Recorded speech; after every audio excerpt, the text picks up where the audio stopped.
Hi guys, this is the converted Martian frame that you saw in my previous video. I was going to do a full build video, but to be honest I'm lazy and couldn't really be bothered, and also there's a million Martian and other frame build videos out there and I'm not really going to add anything to the world by creating one myself. And as the purpose of this channel isn't to breed subscribers or flog stuff for banggood or anything like that, I'm just going to basically tell you what the parts are I've decided to use in mine.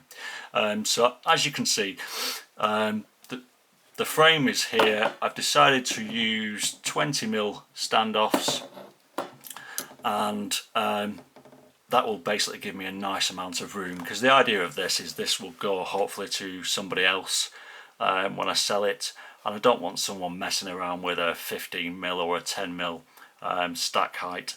So I've converted this one into 20mm, and when I come to sell it I'll give them the option of either having the standard 35mm, I think they are, standoffs and a normal frame, or whether they want my lowrider conversion. In terms of the parts, this is the 4-in-1 35 amp Racerstar Esc that I had a quick look at in a previous video, and it's gone in really nicely.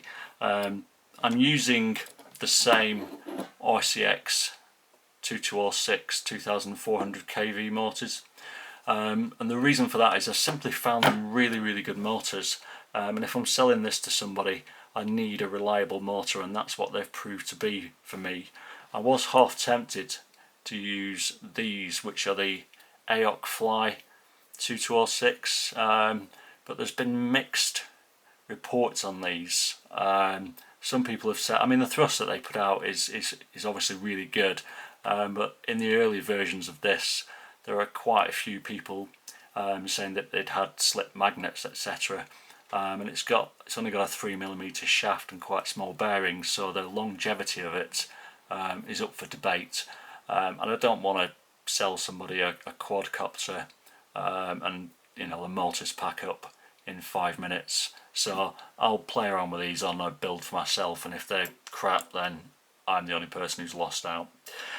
So all I've done is simply run obviously the motor wires, and I've looped them round. Usually I would just solder them directly to the pads, but in this case I've looped them around just to clean up the build a little bit.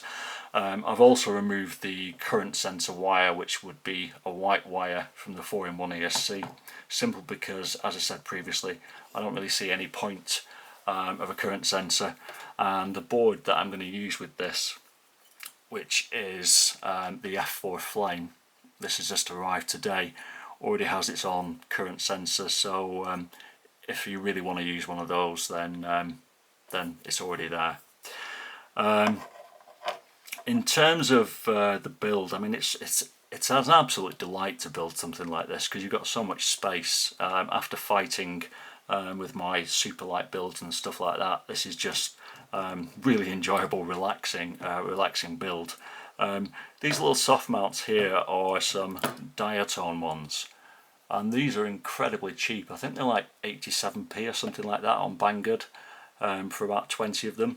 And I found these to work really well. They're really nice and soft, so look out for those. But yeah, I mean, it's pretty straightforward at the moment. I've obviously put the battery wires at the back, and the reason being is I'm just going to loop that battery wire here, zip tie it to this standoff, and that will allow nice easy access to the battery wire. So pretty standard so far. As I said, I'm going to use the F4 Flame flight controller. Haven't decided on the camera yet, maybe a HS1177, and I'm going to use an Eachine VTX at the back.